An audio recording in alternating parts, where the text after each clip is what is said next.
Welcome to the Jill on Money podcast. It's Friday, August 20th, and we are here to try to help you through your financial queries. You know, Mark and I think of ourselves as sort of the coaching staff. You are the athletes. You are the ones who are doing all the hard work out on the field, the ice, wherever it is, the court. And we're here to try to help you make your performance a little bit better. Not investment performance, just your life, your financial life. And that is determined. What is better is based on you and your circumstances. If you have a question, ask Jill at jillonmoney.com. If you're on the website jillonmoney.com, then it's just a click away. Just hit that contact button and you'll find it right there, top right corner. And if you would like to come on the air live with us, don't forget to tell us. Mark does all the work from there. Today, we're talking to Nick from the Bay Area. And man, this is one of the big quintessential questions that we are getting right now. Should I pay off my mortgage or invest that money? Hey, Nick, what can we do for you? So I was calling in today to see, just got a small raise and was curious whether it'd be better off putting a little extra towards the principal payment on my mortgage or putting it towards retirement. Okay. I love paying down debt, but figured I'd ask the question. All right. Any other debt that's out there? Any student loans? Any car? Any credit card? Anything else? Thankfully, no. All right. That's great. Tell me about yourself. How old are you? 37. Okay. Are you married, single, partnered? Married. Okay, Yes. Married. And right now, the house is worth approximately how much? We'll call it $850,000. Okay. Now tell me the mortgage amount that is outstanding is how much? $398. What is the interest rate on that mortgage? 3.625. So cheap, man. Do both of you work? Does one of you do a little home stuff? What's going on?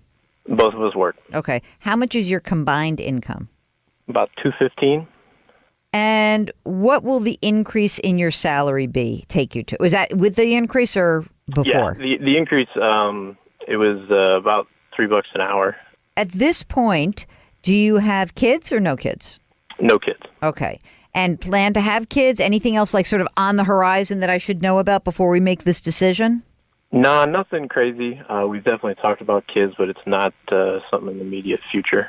Nick, I want to explain something to you. You can't just talk about it. You have to do something else if you want to have kids. Of course. All right. Just want to make sure you understand that. So are you both using retirement plans? So I currently made a job change, and I don't have an employer 401k to participate in, but my wife has ever since she's been employed, and then I obviously participated in the one in my previous jobs. So she's participating, and I'm kind of accounting for it out of my paycheck every week. Okay. And are you using another retirement plan? Are you using an IRA perhaps? Yes, I've got money going into an IRA. I'm going to max that out this year, but then I've also got money going into like a general brokerage account, bolster that. How much do you put into that general investment account? How much are you putting in? Doing about $200 a week. Okay, so about $800 a month. And with this raise, what could you bump that to? Does this end up being a couple $100 a month? I don't know how many hours you work. Yeah. It'd be about, between $100 and $200 I could probably do something with. And is your wife maxing out her retirement plan?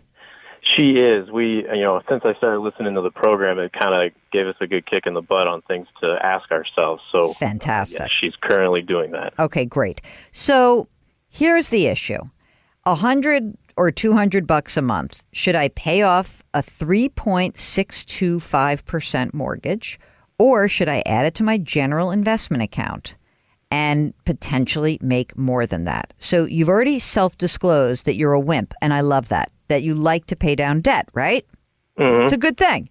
Let's presume, I'm not even going to give you the full, takedown of that. Let's say that you're after tax, that this mortgage costs you about 3% on an annualized basis, okay? And let's also presume that the general investment account, what would you say would be a great, like if you could go to sleep at night and say, I'm going to try to earn this much on this account over the next let's say 30 years, how much do you think you'd like to try to earn over 30 years in the general investment account? I think anywhere north of probably 5 to 9% would be great. Right. So let's even say 6%. Let's say that you got 6% in your general investment account. And let's even knock it down to after tax, because you're going to have to pay some capital gains. But let's say that we said, okay, 4.5% after tax. Right. Okay. So then I'm comparing a chance to make 4.5%, maybe 5 or 6%. I'm going to call it 4 to 6% after tax, because who knows? Let's call it 4 to 5. You can make 4 to 5% after tax for 30 years, or you can guarantee that you're going to earn 3% over the next 25, 30 years. So the math is better putting money into your general investment account. But that does not actually account for like the delicious feeling you have of paying down debt. So I know that.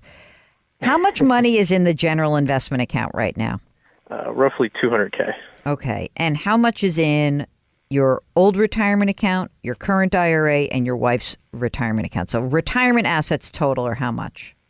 So in the general investments, I've got, we'll call it $100K in the rollover IRA. Mm-hmm. I've also got $38K in a Roth IRA. The general brokerage is about $68. Okay. All right. And then the wife has close to $80K in her 401. Here's what I would say. You know that great feeling you have about paying off the house? I want you to become more enticed by the great feeling that having a pile of money can provide you. And, I can go for that. Yeah, right? Okay. So here's the way to maybe rationalize it. Because if you're a smart guy, and you sound like a smart guy, you might say, okay, wait a minute, 4.5% versus 3%, it might add up to a bunch of money over the next 30 years, but I take risk to get the 4.5%, and there's no risk to get the 3%.